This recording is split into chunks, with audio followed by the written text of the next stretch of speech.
കൊട്ടിയൂരിൽ വൈശാഖ മഹോത്സവം അവസാനിക്കാൻ ഇനിയും 8 നാൾ മാത്രം. വലിയ ഭക്തജന തിരക്കാണ് കൊട്ടിയൂരിൽ അനുഭവപ്പെടുന്നത്. ആരാധനാ പൂജകൾ കഴിഞ്ഞ കൊട്ടിയൂരിൽ ഇനിയും ചതുശത നാളുകളാണ്. 24-ന് തൃക്കലാശാട്ടത്തോടെ വൈശാഖ മഹോത്സവത്തിന് സമാപനമാകും. പ്രത്യേക റിപ്പോർട്ടിലേക്ക്. ചരിത്ര പ്രാധാന്യമുള്ള ഒരുപാട് ഐതിഹ്യങ്ങളുള്ള മണ്ണാണ് കൊട്ടിയൂർ ക്ഷേത്രം എന്ന് പറയുന്നത്. നമുക്കറിയാം, വൈശാഖ മഹോത്സവം നടക്കുകയാണ്. ഏതാണ്ട് 8 ദിവസം കൂടി ഇനി ബാക്കിയുള്ളൂ. 24-ാം തീയതി തൃക്കലശാട്ടോടുകൂടി ഈ കൊട്ടിയൂർ വൈശാഖ മഹോത്സവം സമാപിക്കുകയാണ്. 20-ാം തീയതി മകം കലം വരവ് എന്ന് പറയുന്ന പ്രധാനപ്പെട്ടൊരു ചടങ്ങ് കൂടിയുണ്ട്. ആ ചടങ്ങോടുകൂടി ഇവിടുത്തെ സ്ത്രീ ഭക്തജനങ്ങൾക്ക് ഈ അക്കരെ കൊട്ടിയൂരിലേക്ക് വരാനുള്ളൊരു കാലം അവസാനിക്കുകയും ചെയ്യുന്നൊരു സമയമാണ്. നമുക്കറിയാം, ഏറെ പ്രാധാന്യമുള്ളതാണ്. പ്രകൃതിയും ദൈവവും ഒന്നിക്കുന്ന ഒരിടം എന്നാണ് നമ്മൾ കൊട്ടിയൂരിനെ പറയും. ഇവിടെ വന്നു കഴിഞ്ഞാൽ എല്ലാം പ്രകൃതിമയമാണ്.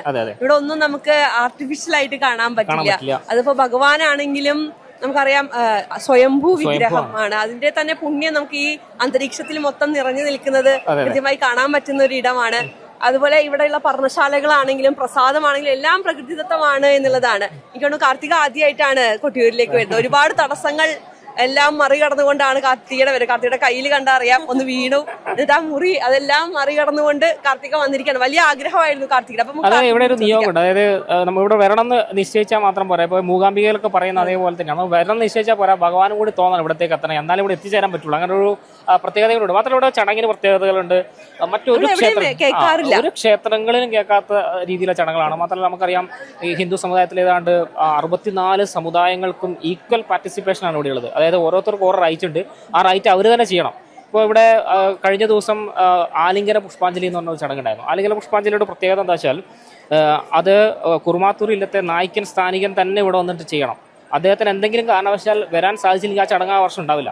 അതാണ് ഞാൻ കണ്ട ഏറ്റവും വലിയ ഭംഗി എന്താണെന്നറിയോ? ഇപ്പൊ നമ്മൾ പറയാറുണ്ട് ഭഗവാന്മാരാണ്, അവർക്ക് വികാരങ്ങൾ ഉണ്ടോ എന്ന് നമ്മൾ ചിന്തിക്കാറുണ്ട്. പക്ഷേ സതീദേവി പോയ വിഷമത്തില് ദുഃഖിതനായ ഭഗവാനെ കെട്ടിപ്പിടിച്ചിരുന്ന് ആശ്വസിപ്പിക്കുന്ന മഹാവിഷ്ണുവിന്റെ സങ്കല്പമാണ്. അപ്പോ എത്രത്തോളം മനോഹരമാണ് ആ സൗഹൃദം എന്ന് നമ്മൾ ചിന്തിക്കേണ്ടതുണ്ട്.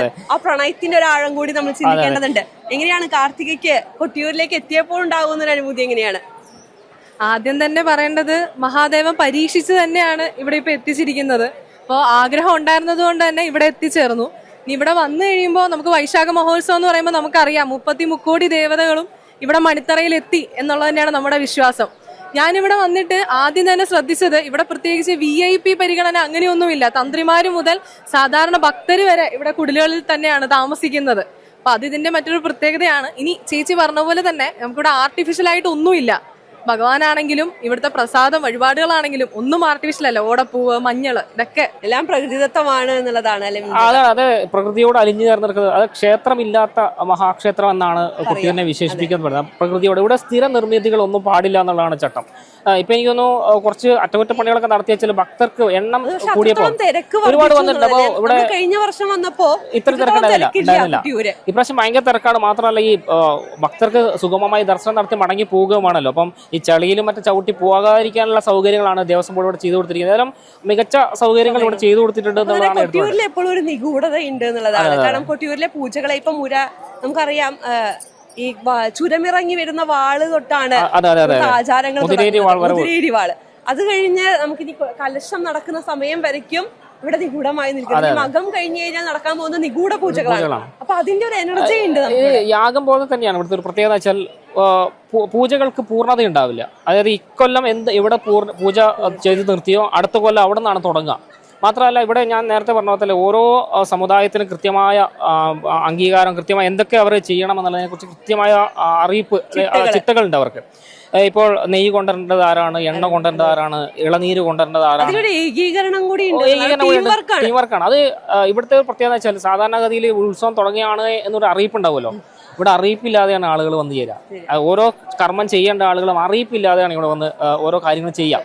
അത് മാത്രമല്ല, ഇവിടെ തുടക്കം തന്നെ ഈ കുറിച്ച സമുദായത്തിൽപ്പെട്ട ആൾക്കാർ ഇവിടെ വന്ന് ഇവിടുത്തെ ഈ സ്വയംഭൂ മൂടി അവിടെ പുണ്യാഹം അർപ്പിച്ച ശേഷമാണ് ഇവിടുത്തെ പൂജ ചെയ്യേണ്ട നമ്പൂരിക്ക് കൂടി ഉള്ളിലേക്ക് പ്രവേശിക്കാനുള്ള അവകാശമുള്ളൂ. മാത്രമല്ല, തൃക്കലശാട്ട് കഴിഞ്ഞ് ഇവിടെ നട അടച്ചു കഴിഞ്ഞാൽ, അല്ലെങ്കിൽ ഇക്കരക്കൊട്ടിയിലേക്കുള്ള പ്രവേശനം അവസാനിച്ച് കഴിഞ്ഞു കഴിഞ്ഞാൽ ഇതിൻ്റെ പരിപാലന ചുമതല പൂർണ്ണമായും ഈ കുറിച്ച സമുദായപ്പെട്ട വനവാസി വിഭാഗത്തിൽപ്പെട്ട ആളുകൾക്കാണ്. മാത്രമല്ല, ഈ പൂജകളൊക്കെ കഴിഞ്ഞ് ഇവിടെ മീൻ കൊണ്ടുവന്ന് ചുട്ട് നിന്ന് അത് അശുദ്ധമാക്കുന്ന ചടങ്ങ് കൂടിയുണ്ട്. അപ്പൊ നമുക്ക് പല ചടങ്ങുകളെ സംബന്ധിച്ച് നമുക്ക് അത്ഭുതം തോന്നും, ഇതുവരെ കേൾക്കാത്ത മറ്റൊരു ക്ഷേത്രത്തിൽ ആരണ്യ ക്ഷേത്രത്തിന്റേതായ തനിമ നിലനിർത്തുക ഒരുപാടുണ്ട്. അതെ അതെ. ഇപ്പൊ ഇവിടെ നമുക്ക് അമ്മ മറഞ്ഞ കല്ല് അതെ അതെ, അമ്മാറക്കല്ല്, ആ കല്ല് കാണുമ്പോ തന്നെ അവിടെ നിൽക്കുന്ന ഭക്തരെ കാണുമ്പോൾ നമുക്കറിയാം സതീദേവി എന്ന് പറയുമ്പോ നമ്മളെല്ലാവരും പാർവതിയുടെ കഥകളാണ് കൂടുതൽ കേട്ടിട്ടുണ്ടാവുക. പക്ഷെ സതിയോട് ഭഗവാൻ ഉണ്ടായിരുന്ന ഒരു പ്രണയം അല്ലെങ്കിൽ ഒരു അടുപ്പം എന്ന് പറയുന്നത് ഒരു മനുഷ്യനെ പോലെ ഭഗവാൻ വികാരാതീതനായി കണ്ടിട്ടുള്ള ഒരു കാലഘട്ടമാണ് ഭഗവതി പോയ സമയം എന്ന് പറയുന്നത് അല്ലെ. അപ്പൊ ഇവിടെ ഈ ചടങ്ങുകളുടെ പ്രത്യേകതകൾ പറയുമ്പോൾ ഈ കൊട്ടിയൂർ ഉത്സവ സമയം തൊട്ടാണ് ഈ നാട് ഉണരുക. അതുവരെ ഭയങ്കര സൈലന്റ് ആയിരിക്കും. അത് ഇക്കര കൊട്ടിയൂരാണ് അവിടെ, അത് സ്വാഭാവികമായൊരു ക്ഷേത്രമാണ്, അവിടെ ആ നിത്യപൂജയുള്ള സ്ഥലമാണ്. 27 ദിവസം മാത്രമാണ് ഈ അക്കര കൊട്ടിയൂർ എന്ന് പറയുന്നത് ഇവിടെ നമ്മളിപ്പോൾ നിൽക്കുന്ന സ്ഥലത്ത് പൂജകളും കാര്യങ്ങളൊക്കെ ഉള്ളു. അപ്പൊ അങ്ങനെ എനിക്കൊന്ന് കഴിഞ്ഞതിന് മുന്നത്തെ തവണ വരെ ഇതര സംസ്ഥാനത്തു നിന്നുള്ള ഭക്തർ വളരെ കുറവായിരുന്നു. പക്ഷെ ഇത്തവണ അത് വലിയ ഒരുപാടുണ്ട്. നമുക്ക് പ്രതീക്ഷിക്കാം. കർണാടകത്തിൽ നിന്ന് ഒരുപാട് ആളുകൾ കേട്ടറിഞ്ഞ് വരുന്നുണ്ട്. എനിക്കൊന്ന് കഴിഞ്ഞ തവണയൊക്കെ ഭയങ്കര തിരക്കായിരുന്നു, ഭയങ്കര ബ്ലോക്കും തിരക്കും ഒക്കെ ആയിരുന്നു. അത്രയധികം ഭക്തര് ഇവിടേക്ക് ഒഴുകിയെത്തുന്നൊരു സാഹചര്യം ഉണ്ടായിരുന്നു. അപ്പം ഒരു ഭക്തജന സംഗമത്തിന്റെ പ്രധാന ഭൂമിയായിട്ട് കൊട്ടിയൂർ മാറുന്ന 27 ദിവസം കൊട്ടിയൂരിന്റെ ഒരു പ്രസക്തിയും മഹത്വം ഒക്കെ കൂടി വരികയാണ്. നമുക്കറിയാം നാടെല്ലാം തിരക്കിലാണ്. അപ്പൊ ഈ ഒരു പ്രകൃതിയിലേക്ക് എത്തുമ്പോ കിട്ടുന്ന ഒരു ഫീലിങ്സ് ഉണ്ടല്ലോ, അത് തേടിയിട്ടാണ് ആളുകളെല്ലാം എത്ര തിരക്കാണെങ്കിലും ഇവിടേക്ക് വരിക. ആ ഒരു എനർജി ഇനി ഒരു വർഷക്കാലത്തേക്കില്ല, ഇനി ഒരു 27 ദിവസം മാത്രമാണ് ഈ ഒരു മണ്ണിലേക്ക് നമുക്ക് എത്താൻ പറ്റുക. ഇനി അടുത്ത വർഷം കാത്തിരിക്കണം, അടുത്ത വർഷം വരണം എന്നുള്ളതാണ്. എന്തായാലും നമുക്കൊരു ഭഗവാന്റെ തിരുസന്നിധിയിൽ നിൽക്കുമ്പോ ഭഗവാന്റെ ഒരു പാട്ടുകൂടി നമുക്ക് കേൾക്കാം എന്നുള്ളതാണ്. ഹര ഹര ഹര ശങ്കര ചടുല നടനമാടിവ ഹൃദയമരുവിലമൃത ഗീതലഹരിയായിവ തുടിയുണർത്തിയാടിവാ തുകിലുണർത്തി പാടിടാം കഴലിണകളിൽ നിറമലരത് സംഗീതമാകും കഴലിണകളിൽ നിറമലരത് സംഗീതമാകും ശങ്കരാ ശംഭുവേ ചന്ദ്രശേഖരാ ഹരേ ശങ്കയില്ലാതെ തൊഴാം ഗംഗാധരാം നൃത്തോത്സവം രസം തവ തിരുതാണ്ഡവം മുനിജനസേവിതം സുരഗണപൂജിതം ഗിരിമകളുടെ മിഴിമുനയിലെ പ്രണയഭരിത ഭൂപനെ സുഹൃതികളുടെ നിറമിഴികൾ കൃപയെഴുമൊരു നാഥനെ.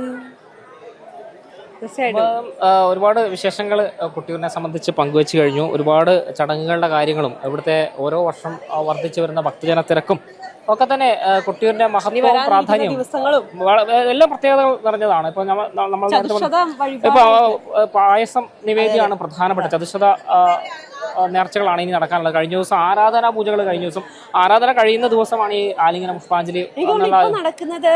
ദൈവികമായ 3 തരത്തിലുള്ള പൂജകളാണ് സംബന്ധിച്ചിട്ടുള്ളത്. അപ്പൊ ഇനി മകം വരെ ദൈവിക പൂജകളാണ്. അതിനുശേഷമാണ് നിഗൂഢ പൂജകളിലേക്ക് പോകുക. അപ്പോൾ ഈ 24-ാം തീയതി തൃക്കലശാട്ടോടുകൂടി ഇപ്പോൾ നമുക്ക് ദൃശ്യത്തിൽ കാണുന്ന ഈ തിരുവഞ്ചിറ എന്ന് പറയും, ആ തിരുവഞ്ചിറയിലേക്ക് താൽക്കാലിക ശ്രീകോവിൽ പൊളിച്ചിട്ട് അതോടുകൂടിയാണ് ഈ ഉത്സവത്തിൻ്റെ ഒരു പരിസമാപ്തി കുറിക്കുക. പിന്നെ ഒരു വർഷക്കാലം വീണ്ടും ഒരു ഉത്സവത്തിന് വേണ്ടിയുള്ള കാത്തിരിപ്പിലേക്ക് ഭക്തർ പോകുന്ന കാലഘട്ടം കൂടിയായിട്ട് മാറുകയാണ്. അതിലും ഓരോ വർഷവും കൊട്ടിയൂരിനെ സംബന്ധിച്ച് ഭക്തരുടെ എണ്ണം കൂടിക്കൂടി വരികയാണ്. ഒരു മഹാക്ഷേത്രം എന്നുള്ള നിലയിലേക്ക് ഉത്തര മലബാറിലെ ഏറ്റവും പ്രധാനപ്പെട്ട ഒരു ക്ഷേത്രമായി കൂടി കൊട്ടിയൂർ മാറുന്നൊരു കാലഘട്ടം കൂടിയാണ് ഇപ്പോൾ നടന്നുകൊണ്ടിരിക്കുന്നത്.